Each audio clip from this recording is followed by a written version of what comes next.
Au cours du terrible hiver de l'année 1888 dans la région de la Haute-Savoie, alors que les bourrasques hurlaient à la manière d'une meute de loups affamés et que les précipitations neigeuses devenaient d'une opacité telle qu'il était impossible de distinguer ses propres mains tendues, un phénomène tout à fait singulier se produisait. Au moment même où les bourgeois les plus fortunés et les plus respectés des environs tremblèrent de froid sous des couvertures humides en suppliant le ciel que leurs cheminées ne s'éteignent pas, tandis que leurs épouses versèrent des larmes sur des nourrissons fiévreux et tout sautant, et que le bétail périssait gelé au cœur de luxueuses étables en bois, une maisonnée bien précise dormait sur ses deux oreilles. Il s'agissait d'une famille qui, à peine un semestre auparavant, avait été la cible des moqueries de tout le village. Leur logis s'apparentait à une insulte au bon sens, une véritable caricature des normes architecturales, ainsi qu'à une folie pure et simple bâtie par un individu que l'on croyait totalement dépourvu d'intelligence.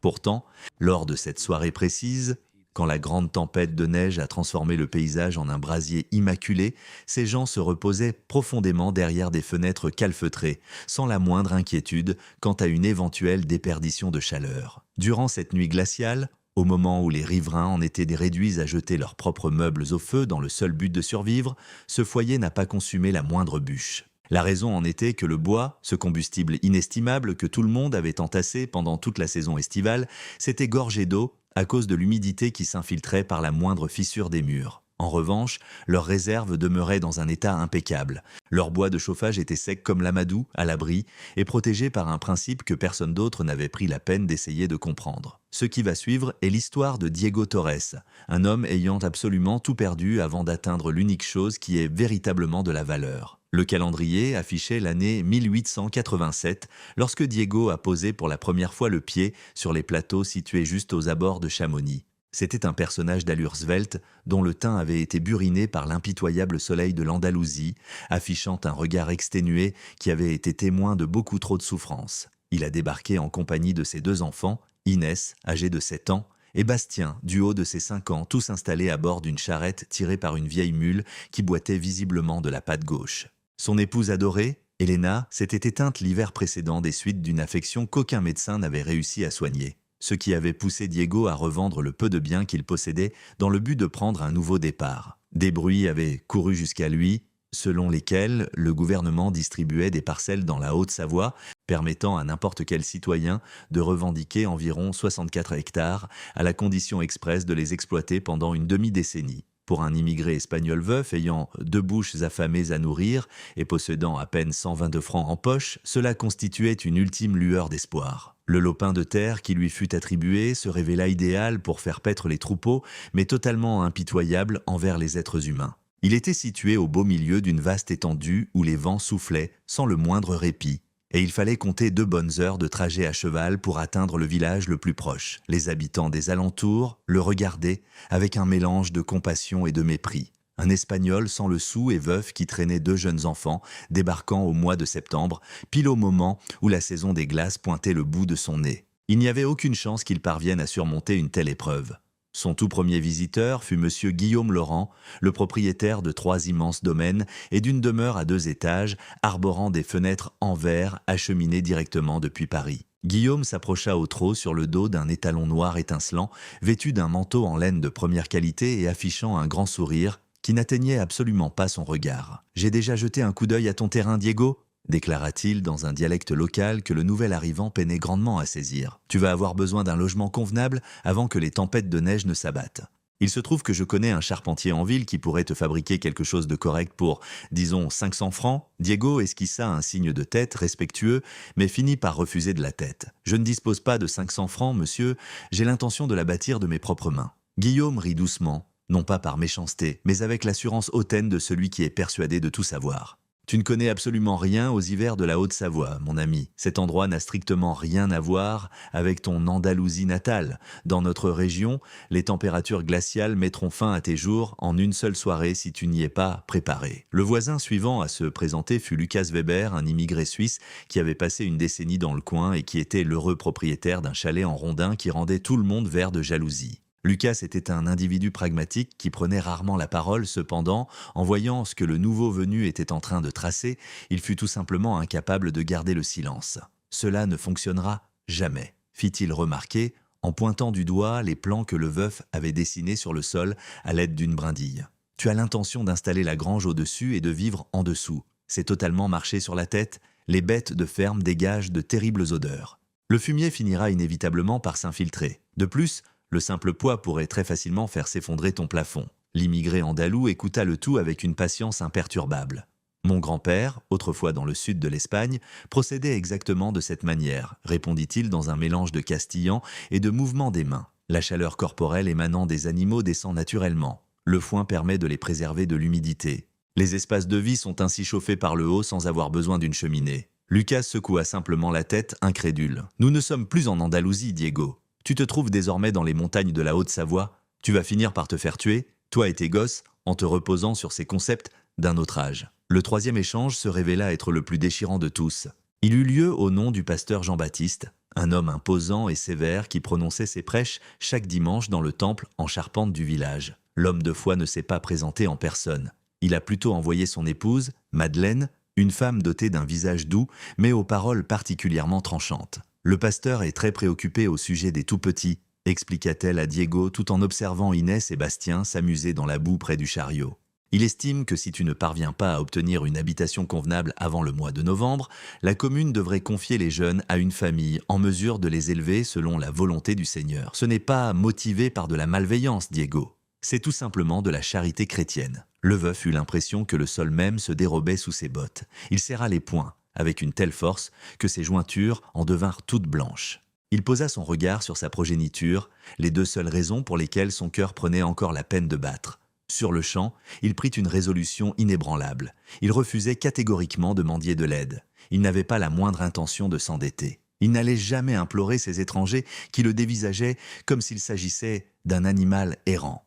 Il prévoyait de construire très exactement ce que son grand-père lui avait enseigné, la structure même que son arrière-grand-père avait employée dans les sommets glaciaux du nord de l'Espagne, où la saison froide était tout aussi impitoyable. Il était bien décidé à bâtir un refuge que ni l'arrogance ni l'ignorance de ses villageois ne pourraient jamais appréhender. « J'aurai une maison terminée, Madame Madeleine », affirma-t-il avec une conviction sans faille. « Et mes enfants resteront bien au chaud tout au long de la saison. Je vous en donne ma parole. » Madeleine le dévisagea avec tristesse, de la même manière que l'on pourrait regarder un condamné marchant vers la potence. « Que le Seigneur vous vienne en aide, Diego, car par ici, personne d'autre ne le fera. » Néanmoins, Diego n'avait nul besoin de sa divinité. Il lui suffisait d'avoir ses propres mains, ses souvenirs, ainsi que le savoir ancestral de ses aïeux. C'est ainsi qu'il se mit immédiatement au labeur. Si vous estimez que la sagesse de nos ancêtres l'emporte sur l'orgueil des gens d'aujourd'hui, n'oubliez pas de vous abonner à la chaîne. Nous nous efforçons de remettre en lumière ces récits que l'histoire a cherché à effacer. L'immigrant commença à creuser. Il ne s'agissait pas d'une petite tranchée, mais plutôt d'une immense fosse mesurant environ 4 mètres de large, 6 mètres de long et près de 2 mètres de profondeur. Il a manié la pelle pendant 7 jours d'affilée, travaillant depuis l'aube jusqu'à ce que la paume de ses mains ne soit plus capable de serrer le manche. Inès et Bastien ramassaient les pierres extraites du sol, les empilant pour former un tas bien ordonné. La fillette allait lui chercher de l'eau au ruisseau voisin pendant que le petit garçon tentait de mettre la main à la pâte avec ses petits poings, bien qu'il finisse surtout par le gêner. Et pourtant, leur père ne leur a jamais demandé d'arrêter. Ils avaient besoin de ressentir ce sentiment d'utilité. Ils devaient avoir la sensation qu'ils participaient activement à la construction de leur propre foyer. Une fois le cratère entièrement déblayé, la véritable édification débuta. En se servant de la poignée de francs qu'il possédait encore, il fit l'acquisition de bois bon marché. Les planches les plus fines et remplies de nœuds dont personne d'autre ne voulait. 60 francs pour le chargement complet. Le marchand de la Syrie lui lança un regard rempli de compassion. « Ce matériel ne résistera pas à une seule tempête de neige, mon gars », l'avertit-il. Mais Diego ne daigna pas lui répondre. Il chargea simplement le bois sur sa charrette et prit le chemin du retour vers sa parcelle. Les premiers éléments qu'il dressa furent les cloisons à l'intérieur de la fosse.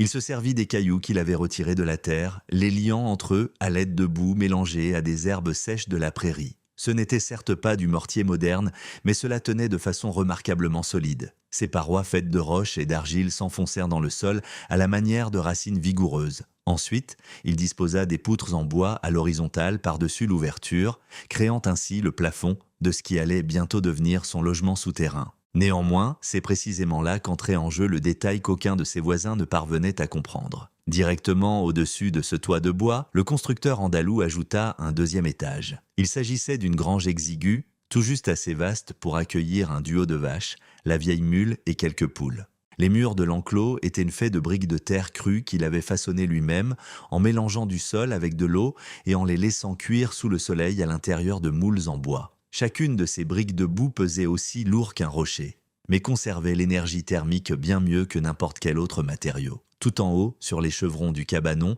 il amassa des monticules de foin. Botte après botte de fourrage qu'il avait fauché parmi les herbes sauvages poussant directement sur son terrain. Ce foin remplissait une double fonction que seul un individu, ayant grandi dans une misère ingénieuse, pouvait réellement estimer à sa juste valeur. En premier lieu, l'herbe séchée agissait comme un isolant. Elle emprisonnait les courants d'air glaciaux bien avant qu'ils ne puissent s'infiltrer dans l'étable. En second lieu, le fourrage était asséché par la chaleur corporelle des bêtes, et cette tiédeur, au lieu de s'échapper vers le ciel, comme ce serait le cas dans des étables classiques, filtrait vers le bas à travers les solives en bois, atterrissant directement dans la pièce où Diego et ses petits dormaient. Cela faisait office de réseau de chauffage entièrement naturel. Les animaux ruminaient, expiraient d'air et se déplaçaient, en voyant toute cette douce chaleur biologique s'infiltrer en dessous, ce qui métamorphosait la cavité en un havre douillet et dépourvu de toute humidité. Pourtant, la conception ne s'arrêtait pas là. L'homme avait également creusé un conduit étroit, allant de la grange vers l'air libre,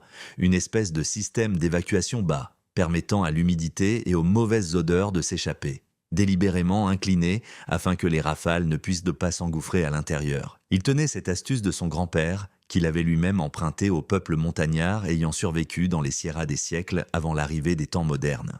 C'était très loin de s'apparenter à de la sorcellerie. Il s'agissait de physique à l'état pur. Cela découlait d'une observation minutieuse. C'était une profonde vénération envers le monde de la nature. Tout au long des semaines où le veuf s'acharnait à la tâche, les résidents du coin passaient en se promenant pour l'observer. Guillaume Laurent passa à cheval un après-midi en compagnie de 2 amis de la ville, marquant une pause pour assister au spectacle. Le petit groupe discutait à voix basse, et pourtant le bâtisseur parvenait toujours à entendre leur ricanement. « Il est en train de se creuser une grotte », se moqua l'un d'eux, exactement comme une bête sauvage, et il prévoit de fourrer du bétail juste au-dessus. Ce type a complètement perdu la raison. Lucas Weber fit également une apparition, bien qu'il se soit abstenu de rire, il s'est contenté de hocher la tête avec une expression lugubre. « C'est un énorme gaspillage d'énergie, murmura-t-il. Une fois que le mois de décembre pointera le bout de son nez, il faudra venir gratter son cadavre congelé pour le sortir de là. » Même une poignée de jeunes du coin ont suivi leurs parents un dimanche, juste après l'office religieux. Ils se tenaient à bonne distance, pointant du doigt tout en gloussant.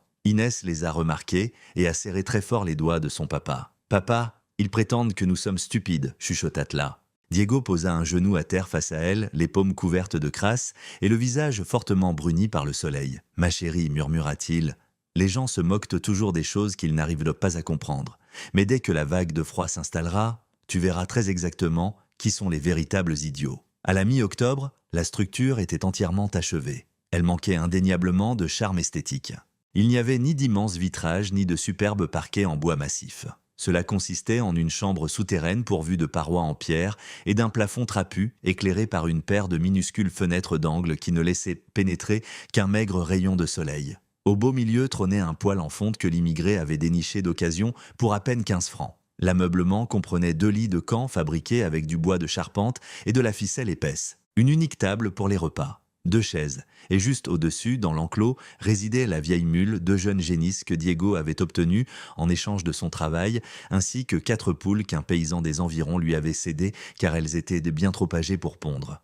Lors de leur toute première nuit passée à l'intérieur de la bâtisse, Inès versa quelques larmes. « J'ai peur, papa, c'est beaucoup trop sinistre ici, l'odeur est bizarre. » Son père l'enveloppa de ses bras et fredonna doucement la mélodie que sa défunte mère avait l'habitude de lui chanter. Dehors, dans les alpages, les rafales de vent gagnaient considérablement en puissance. La saison automnale touchait lentement à sa fin, et le patriarche savait pertinemment que leur épreuve décisive n'allait pas tarder à commencer. Le mois de novembre fit son entrée en apportant avec lui des averses de grésil glacial.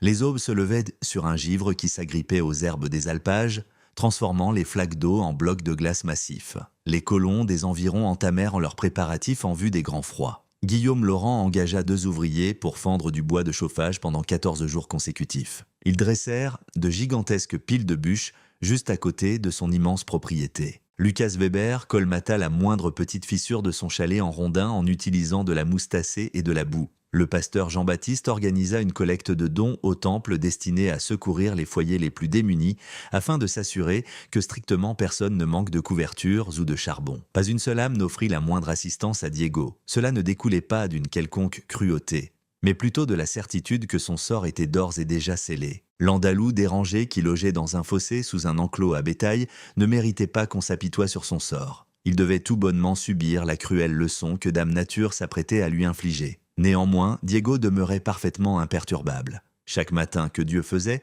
il grimpait dans la grange afin de donner leur ration aux bêtes. Et à chaque fois qu'il redescendait dans ses quartiers, il éprouvait cette sensation d'énergie thermique qui rayonnait depuis le plafond au-dessus de sa tête. Il ne s'agissait en aucun cas d'une chaleur étouffante, rien de comparable au fait de se tenir près d'un feu de camp crépitant, mais c'était incontestablement constant. C'était une douceur enveloppante. Le plus beau dans tout cela, c'est que cela n'exigeait strictement aucun bois. Le poêle en fonte restait désespérément froid. Il n'avait pas eu besoin d'y allumer la moindre flamme, pas même une seule fois. Inès et Bastien couraient pieds nus sur le sol en terre battue sans ressentir le moindre frisson. Ils se nourrissaient d'un bouillon fumant que leur papa préparait avec les légumes qu'il avait entreposés dans un recoin frais de l'abri souterrain. La nuit venue, ils se blottissaient dessous des courtes pointes relativement fines et dormaient à pointe fermée, tandis qu'au-dessus d'eux, dans l'enclos, les génisses mastiquaient leur fourrage et expiraient un air tiède qui descendait telle une bénédiction silencieuse. Un après-midi de la fin du mois de novembre, Lucas Weber apparut soudainement sur le pas de la porte. Diego se trouvait à l'extérieur en train de réparer une portion du conduit d'aération qui s'était obstrué avec des feuilles mortes. Le Suisse s'avança d'un pas traînant, les mains profondément enfouies dans ses poches et arborant une mine perplexe. « Je suis passé voir comment vous vous portiez » déclara-t-il d'un ton neutre. « Je m'imaginais que vous seriez déjà en train de grelotter à l'heure qu'il est. » Le veuf se redressa et fit signe à son voisin d'entrer. Lucas descendit les marches de terre qui menaient au quartier souterrain. À la seconde même où il franchit le seuil, il s'immobilisa net.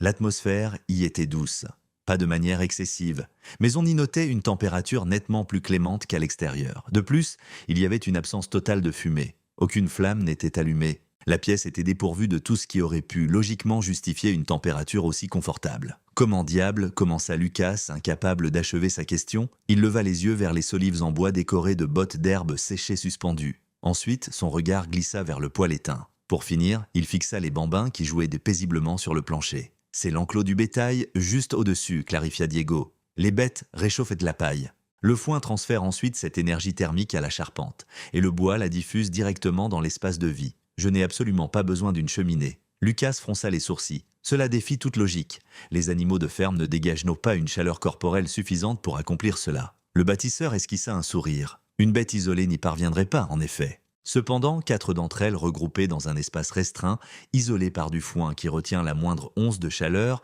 le font très certainement. C'est mon grand-père qui m'a transmis ce savoir. Et son propre aïeul le lui avait enseigné bien avant cela. L'homme d'origine suisse s'attarda encore quelques minutes, scrutant les lieux avec le regard de quelqu'un qui assiste à un phénomène impossible. En fin de compte, il hocha de nouveau la tête.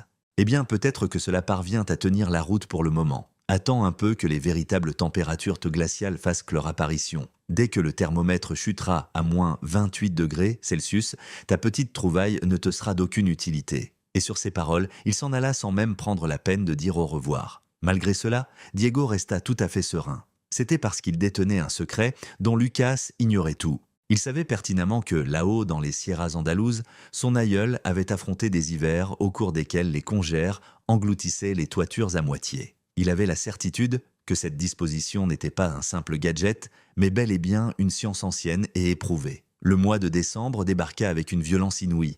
Les chutes de neige débutèrent dès les premiers jours du mois et ne s'interrompirent pas pendant plusieurs journées d'affilée. Les chemins de terre se transformèrent en étendues impraticables. Les maisonnées se barricadèrent à l'intérieur, faisant brûler du bois nuit et jour dans le seul but de repousser le froid. Des panaches de fumée s'échappaient de chaque cheminée à travers toute la région, ressemblant à des signaux de détresse grisâtres se détachant sur un ciel blafard. Du côté du domaine de Guillaume Laurent, les ennuis commencèrent à poindre immédiatement. Le bois qu'il avait accumulé était empilé à l'extérieur, protégé par rien de plus qu'une vulgaire bâche. Des amas de neige s'infiltrèrent entre les bûches, et à chaque fois qu'il tentait d'y mettre le feu, le bois détrempé produisait beaucoup plus de suie que de véritable chaleur. Guillaume se retrouva à tousser de façon incessante.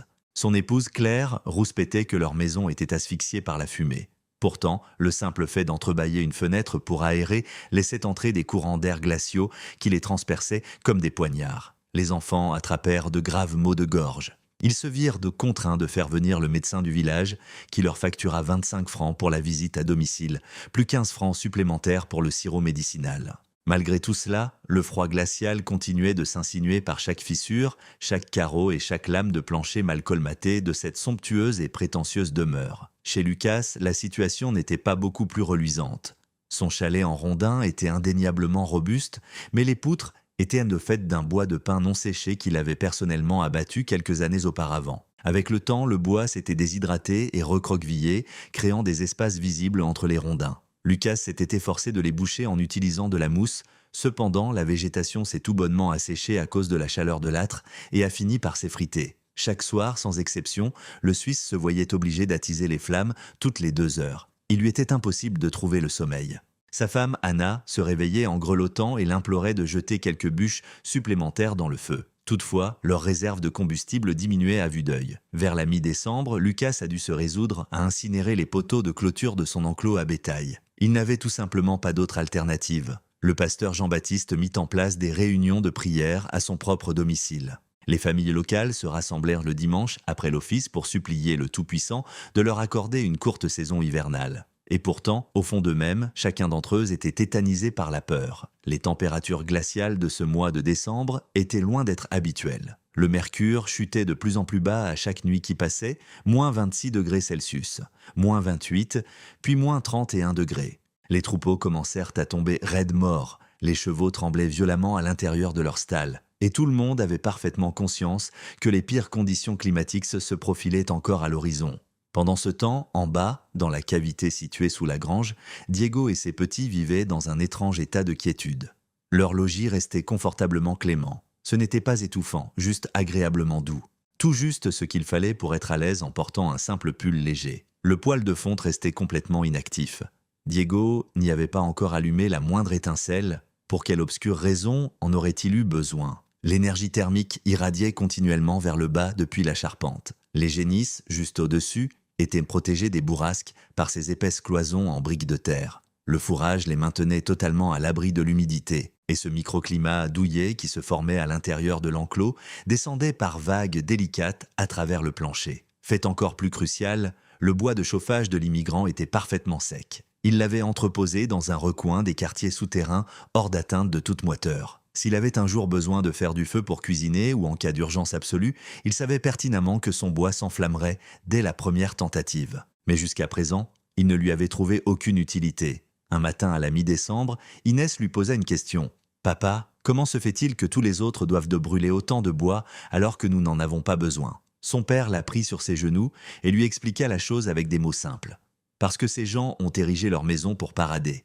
Nous avons bâti la nôtre pour rester en vie. Ils désirèrent des demeures esthétiquement plaisantes, alors que nous cherchions simplement un refuge capable de maintenir nos cœurs battants. Il y a une immense différence là-dedans, ma chérie. Et c'est précisément cette nuance qui va nous permettre de nous en sortir. » Le 23 décembre 1887, le ciel changea de visage. L'atmosphère prit une teinte gris-vert maladive que les anciens de la région reconnurent avec une profonde terreur. C'était la nuance exacte qui précédait les blizzards les plus dévastateurs. Cet après-midi-là, les vents tombèrent complètement. Le silence qui s'ensuivit semblait profondément contre nature. Toute trace de vie aviaire disparut de la circulation. Même les loups des montagnes cessèrent de hurler. Lucas se rendit au village cet après-midi-là pour faire le plein de provisions de secours. Le commerçant, un vieil homme nommé Samuel, qui avait passé 3 décennies en Haute-Savoie, lui lança un regard grave et solennel. « Quelque chose de mauvais approche, Lucas, je le ressens jusqu'au fin fond de mes articulations. Achète absolument tout ce que tu as les moyens de te payer, et ne sors sous aucun prétexte de ton chalet. » Le Suisse chargea son traîneau avec de la farine, des haricots, du sel et tout le bois de chauffage qu'il parvint à acquérir. Il y laissa 100 francs, ce qui représentait la quasi-totalité des économies de toute une vie. Pourtant, en rentrant sur ses terres et en levant les yeux vers ce ciel étrange, il comprit qu'il avait pris la bonne décision. Guillaume Laurent prit lui aussi ses propres dispositions. Il ordonna à ses 2 fils aînés d'aller chercher tout le bois restant dans la remise de stockage. Cependant, lorsqu'ils allèrent le récupérer, ils découvrirent que la neige s'était engouffrée à travers le toit abîmé de la cabane, laissant la moitié de leur combustible complètement trempé. Guillaume jura bruyamment et donna un coup de pied dans le banc de neige dans un accès de rage. Mais il n'y avait absolument rien à faire pour arranger la situation. C'était la totalité du bois de chauffage dont il disposait. Le pasteur Jean-Baptiste rassembla ses proches et prononça une prière. « Seigneur Tout-Puissant, protège-nous de la tempête qui s'annonce. Ne permets pas au froid glacial de nous arracher tout ce que tu nous as accordé. » Ensuite, il entreprit de clouer d'épaisses courtes pointes sur tous les cadres de fenêtres. Personne n'alla s'enquérir de l'état de Diego. Nul ne prit la peine de l'avertir. Personne ne lui tendit la main. Car tout le monde partait du principe que si eux, les habitants aguerris, fortunés et bien préparés s'en sortaient tout juste, alors l'Andalou dérangé devait déjà avoir rendu l'âme. Ou bien il trépasserait très bientôt. Cependant, le veuf avait lui-même observé la voûte céleste, et il comprenait parfaitement ce qui se préparait lui aussi. Il monta à la grange et lança au bétail une double ration de nourriture. Il leur murmura des mots doux en leur caressant le dos. « Vous, les bêtes, allez devoir fournir un sacré travail, leur confia-t-il. Il va falloir que vous nous empêchiez de mourir de froid. » Ensuite, il redescendit dans sa demeure, verrouilla la lourde porte en chêne, calfeutra les rebords avec des vieux chiffons et s'assit aux côtés de ses enfants pour laisser passer l'orage. Le soir même, le 24 décembre, la grande tempête de neige de 1888 commença officiellement. Bien que les manuels d'histoire allaient de plus tard la surnommer le blizzard des enfants en raison du fait qu'elle a fauché la vie de plus de 200 écoliers piégés sur le chemin du retour, à cet instant précis, la tempête ne portait aucun nom. Elle n'était animée que d'une fureur absolue. Les rafales s'abattirent sur les vallées à l'image d'une locomotive lancée à pleine vitesse. Le vent ne se contentait pas de souffler. Il hurlait, il stridulait. Il martelait les fermes avec des poings faits de glace massive. Les précipitations ne tombèrent pas vers le sol. Elles fouettaient complètement à l'horizontale d'une épaisseur si aveuglante qu'on ne pouvait distinguer un objet situé à 1 mètre de son nez. Et le froid, d'où Jésus, ce froid semblait venir d'un autre monde. Le mercure s'est effondré jusqu'à moins 37 degrés Celsius en l'espace de quelques heures. Et en prenant en compte le refroidissement éolien, le ressenti frisait les moins 45 degrés. À la résidence de la famille Laurent, la catastrophe frappa avec fulgurance.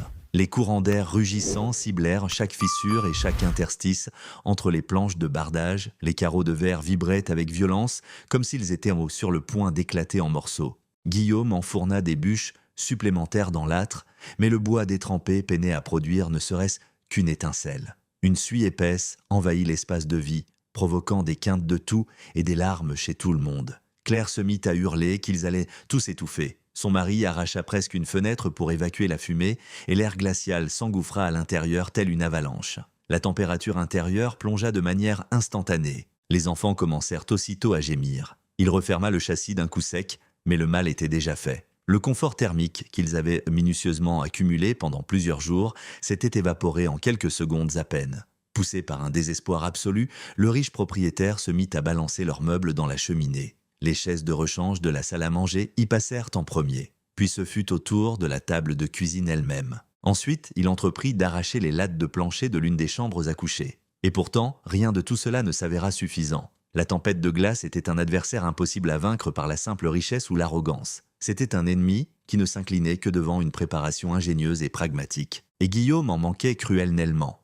Aux alentours de minuit, alors que sa maisonnée tremblait violemment sous toutes les couvertures qu'il possédait, le père de famille prit la décision la plus ardue de toute son existence. « Il faut que nous quittions cet endroit », déclara-t-il. « Nous devons courir vers le village. Si nous restons confinés dans cette bâtisse, nous allons périr. » Claire lui lança un regard paniqué, les yeux écarquillés. « Mettre les pieds dehors, en plein cœur de ce blizzard, tu as perdu la tête ?» Mais son époux avait fermement arrêté son choix. Ils empilèrent sur eux tous les vêtements dont ils disposaient. Ils attachèrent les jeunes ensemble à l'aide de ficelles pour éviter qu'ils ne s'égarent dans les congères. Ensuite, ils déverrouillèrent la porte d'entrée. Les bourrasques les percutèrent comme un mur de briques massifs.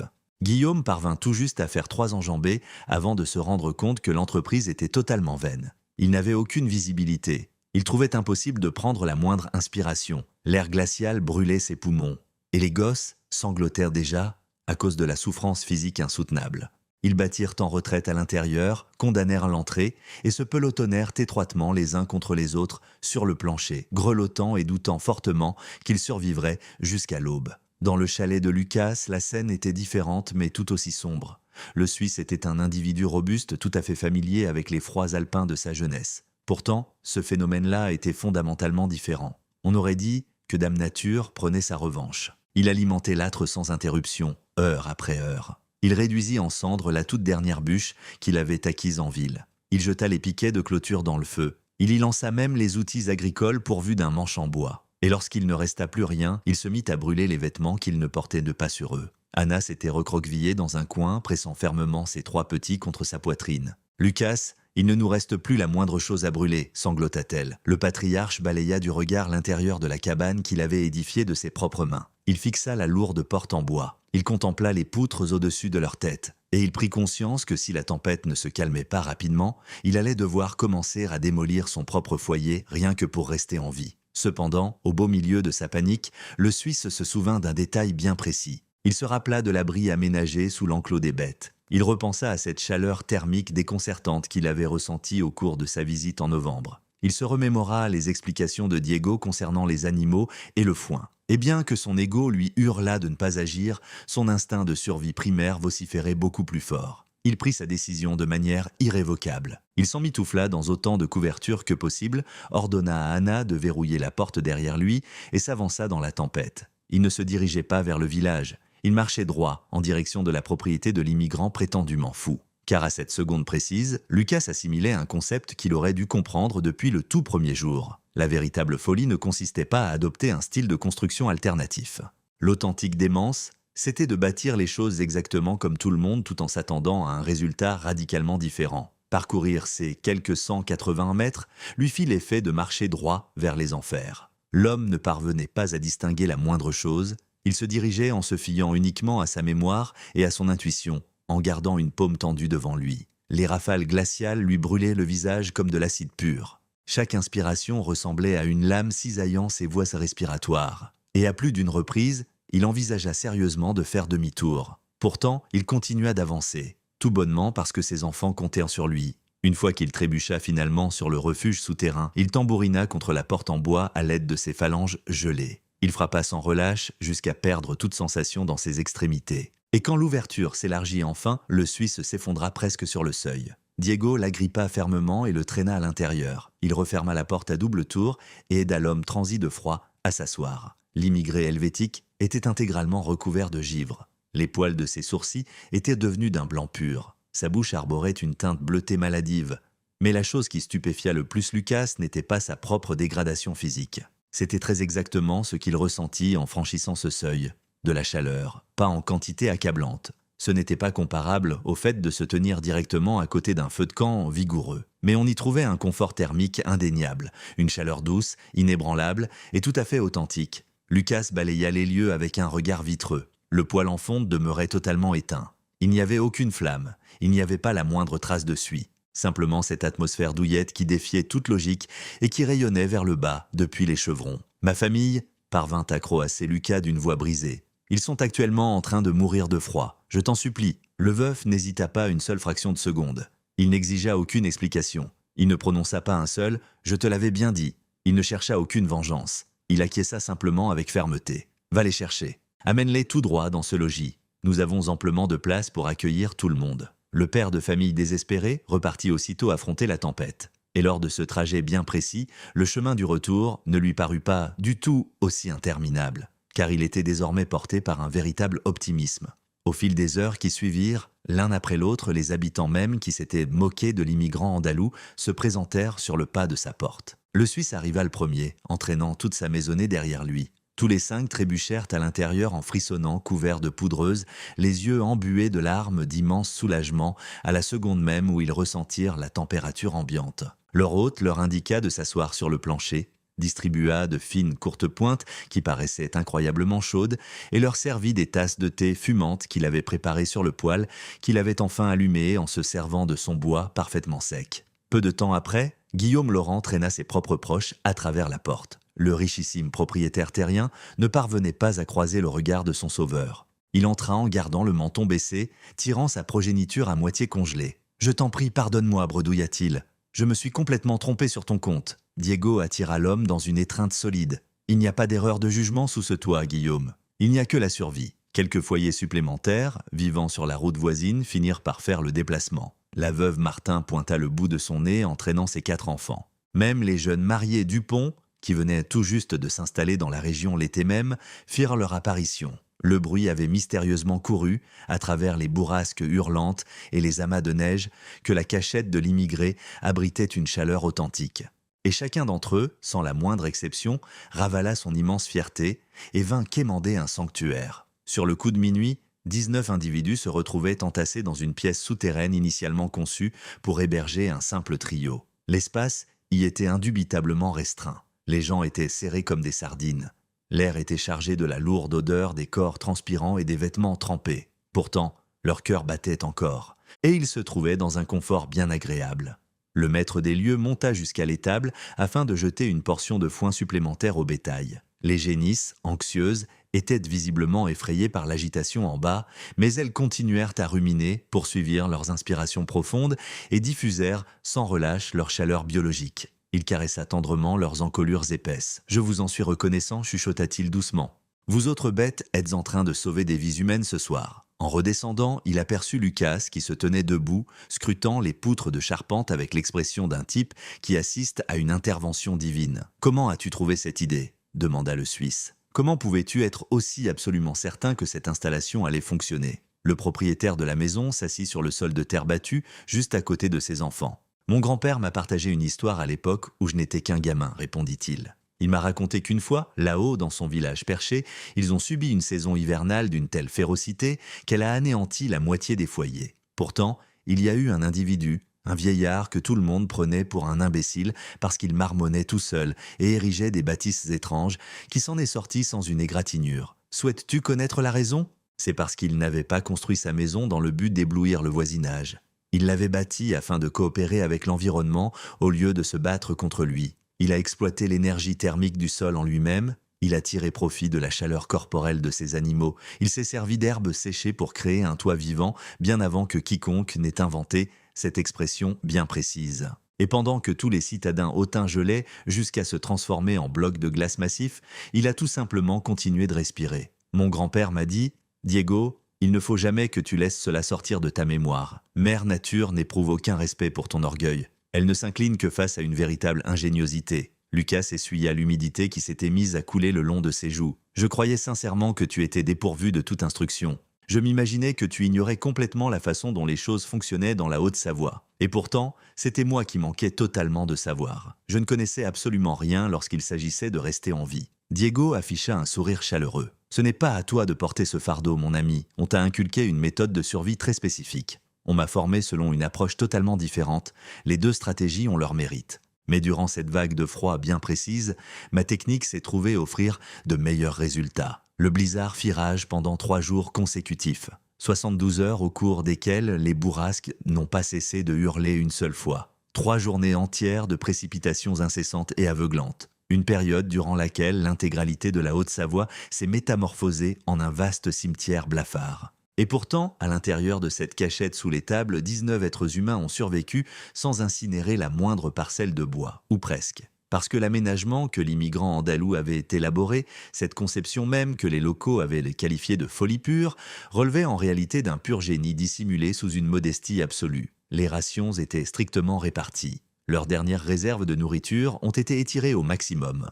L'hôte a distribué jusqu'à la dernière denrée qu'il possédait. Son blé moulu, ses haricots, ses condiments, ses feuilles de thé, et lorsque les provisions ont atteint un niveau dangereusement bas, Lucas et Guillaume ont marché ensemble jusqu'à leur propre demeure, bravant les rafales féroces pendant quelques minutes dans le seul but de rapporter la moindre ration qu'ils y avaient abandonnée. Et ils ont partagé chaque petite miette avec l'ensemble du groupe. Car au fil de ces 3 jours, toutes les barrières sociales ont complètement volé en éclats. Le Suisse, le bourgeois, le jeune couple et le veuf andalou n'étaient le plus de simples étrangers les uns pour les autres. Ils étaient des co-survivants. Ils étaient devenus une famille. Les enfants s'amusaient tous ensemble sur la terre battue. Inès leur enseignait des mélodies castillanes. La progéniture de Lucas apprenait aux autres du vocabulaire suisse-allemand. Et tout le monde riait, partageant ce genre de gloussement singulier qui n'émerge qu'après avoir regardé la faucheuse droit dans les yeux et s'en être tiré pour raconter l'histoire. Aux premières lueurs du 4e jour, les bourrasques finirent par retomber. Le soleil pointa le bout de son nez avec hésitation, projetant ses rayons sur un paysage devenu totalement méconnaissable. Les congères engloutissaient le décor dans son intégralité, atteignant même le rebord des fenêtres des chalets environnants. Des troncs robustes d'arbres alpins s'étaient brisés en deux. Les parcs à bétail, avaient été purement et simplement rasés. Et lorsque les chefs de famille sont sortis pour contempler le désastre, la scène a complètement brisé leur morale. Les troupeaux, quasiment tout le bétail de la région tout entière avait péri. Génisses, étalons et brebis avaient tous été congelés sur place dans des postures épouvantables, une poignée d'entre eux tenant encore debout, ressemblant littéralement à des sculptures de glace. Les exploitations avaient subi de lourds dégâts. Des toitures s'étaient affaissées sous le poids écrasant de la poudreuse, des vitres avaient volé en éclats en raison de l'intense pression barométrique. Et à l'intérieur de 3 habitations distinctes disséminées sur le territoire, ils tombèrent sur des cadavres, des foyers entiers qui n'avaient tout simplement pas réussi à produire suffisamment de chaleur. Des personnes qui s'étaient endormies dans le froid glacial et qui n'avaient de plus jamais rouvert les yeux. Lucas pleura à chaudes larmes, Guillaume versa des larmes de chagrin. Même le d'ordinaire très stoïque Diego sentit l'humidité ruisseler le long de sa mâchoire. Car, même si leur petit groupe s'en était sorti indemne, de nombreuses autres personnes n'avaient pas eu cette même chance. Et cette réalité-là faisait cruellement mal. Pourtant, en plein cœur de cette désolation, un bouleversement culturel majeur s'est produit dans toute la région. Lorsque les équipes de recherche du village sont arrivées quelques jours plus tard pour prêter main forte, recenser les morts et dégager les survivants, elles ont été totalement stupéfaites de découvrir 19 individus respirants et en relativement bonne santé entassés dans l'abri de l'immigrant espagnol. Et une fois que les rescapés ont raconté en détail la manière dont ils étaient parvenus à tenir le coup, les secouristes ont simplement échangé des regards perplexes et émerveillés. Les rumeurs se sont propagées à la vitesse de l'éclair. La gazette locale de la région a publié un article en première page expliquant le réseau de chauffage astucieux mis au point par un colon hispanique, ce qui avait finalement permis d'éviter une hécatombe. Des travailleurs agricoles venus des départements voisins ont parcouru des kilomètres uniquement dans le but d'inspecter l'habitation de leurs propres yeux. Et Diego, faisant preuve de sa modestie habituelle, a décortiqué les mécanismes pour tous ceux qui étaient disposés à lui prêter une oreille attentive. À l'arrivée de la saison automnale suivante, un trio de familles du coin avait déjà bâti des structures similaires. Lors de la prochaine saison des glaces, ce chiffre a gonflé pour atteindre 8 foyers. En l'espace d'une décennie, pas moins de la moitié des éleveurs nécessiteux travaillant dans les montagnes de la Haute-Savoie utilisaient une version modifiée de l'agencement de l'immigré. Des étables situées juste au-dessus des zones de vie souterraines, du fourrage servant de barrière thermique, la chaleur corporelle biologique venant remplacer l'âtre traditionnel. Lucas Weber est devenu le confident le plus intime de Diego. Il a acquis des notions de castillan pour pouvoir papoter avec son copain sans la moindre barrière linguistique. Il a mis la main à la pâte pour aider à agrandir la cavité lorsque le veuf s'est finalement remarié, des années plus tard, avec une institutrice locale. Le Suisse s'est assuré d'apprendre à sa propre progéniture à vouer un profond respect au savoir émanant de sources tout à fait inattendues. Guillaume Laurent n'a jamais réussi à recouvrer son ego démesuré. Néanmoins, il a acquis quelque chose d'infiniment supérieur. Il a gagné en humilité sincère. Il s'est associé avec celui qui fut jadis sa cible de moquerie pour lancer une entreprise de construction rurale très performante. Et en équipe, ils ont dressé des dizaines de sanctuaires pratiques pour les nouveaux venus sans le sou qui débarquait, sans le moindre bien, leur enseignant le fait que la vraie richesse ne se mesure pas à la hauteur de vos dépenses, mais bien à ce que vous parvenez à préserver. Le pasteur Jean-Baptiste a rédigé tout un discours dominical centré sur l'immigré andalou. Il a intitulé ce sermon « Le plus petit d'entre vous sera élevé au plus haut ». Et même si l'homme en question n'a jamais mis un seul orteil à l'intérieur de ce temple, les paroles du prédicateur sont restées gravées de façon permanente dans la mémoire collective de la communauté. L'Éternel ne juge pas un homme sur l'attrait esthétique de sa demeure, a déclamé l'ecclésiastique depuis sa chair. Il le juge strictement sur sa volonté de partager les maigres miettes qu'il possède réellement. Diego Torres a arpenté cette terre jusqu'à l'âge vénérable de 74 ans. Il a rendu l'âme en l'an 1911, reposant paisiblement dans son propre lit, entouré de ses enfants, de ses petits-enfants et de ses compagnons les plus chers. Inès, qui était devenue une dame approchant la cinquantaine à ce stade-là, serra fort ses phalanges au moment où il poussait son dernier soupir. « Papa » murmura-t-elle tendrement, « je te remercie de m'avoir prouvé qu'il n'y a absolument aucune honte à se démarquer de la masse. » La véritable humiliation consiste à se fondre dans le troupeau tout en espérant désespérément que le conformisme finira par vous sauver la mise. Le vieil homme esquissa un tout dernier sourire, et ses paupières se refermèrent pour ne plus jamais s'ouvrir. Son habitation, cette bâtisse d'apparence farfelue que tout le monde avait dédaignée autrefois, demeura totalement intacte pendant encore un demi-siècle. Elle se mua lentement en une sorte de monument historique non officiel. Les petits-enfants de Lucas passaient régulièrement pour y jeter un œil. Les arrière-petits-enfants de Guillaume prenèrent le site en photo. Et les nouvelles vagues d'arrivants étrangers qui affluaient en Haute-Savoie furent bercées par la légende du modeste colon hispanique qui avait triomphé de l'arrogance bourgeoise en n'utilisant rien d'autre que l'intelligence ancestrale de ses ancêtres. De nos jours, si vous fouillez dans les registres historiques de la région, vous tomberez sur une infime note de bas de page enfouie dans les archives départementales de la Haute-Savoie. Le document stipule ceci. Tout au long de la grande tempête de neige de l'année 1888, le taux de survie pour les logements souterrains équipés d'étables en surplomb s'est établi à très exactement 100%. En parallèle, le taux de survie au sein des édifices à l'architecture classique a stagné à seulement 62%. C'est une statistique d'une totale froideur, rédigée avec l'indifférence la plus complète de fonctionnaires gratte-papier. Et pourtant, tapis juste derrière ces données mathématiques, se cache une réalité brutale que beaucoup trouvent douloureuse à accepter. La pure vérité, c'est que la profonde intelligence ne se présente pas toujours en brandissant un diplôme universitaire. Elle ne débite pas toujours des phrases aux Français grammaticalement irréprochables.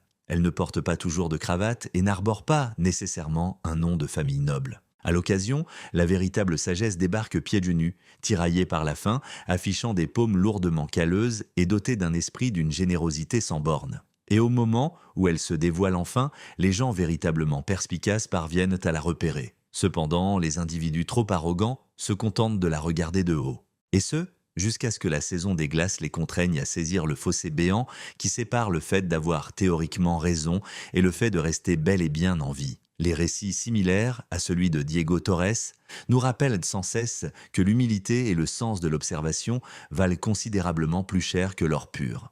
Que prêter l'oreille aux anciens, à ceux qui nous ont précédés, aux personnes qui se sont débrouillées avec infiniment moins de ressources, n'est en rien une marque de faiblesse. C'est de l'intelligence pure et simple. Que choisir de construire en dehors des normes n'est nullement un symptôme de folie. C'est l'essence même de l'innovation.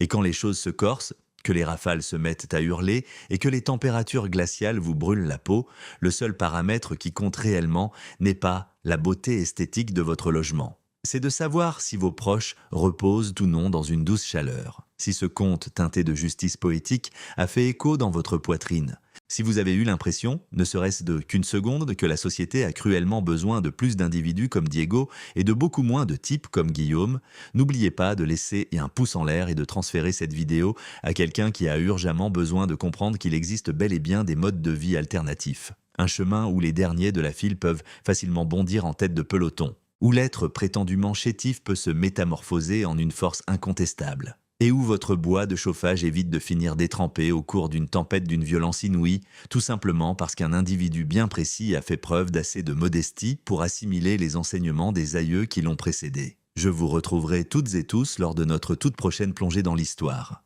Et gardez bien ceci à l'esprit, le véritable déshonneur ne découle pas du fait d'agir en dehors des clous. Il provient du fait de se comporter exactement comme le reste du troupeau, en croisant les doigts pour que le conformisme soit ce qui vous sauvera.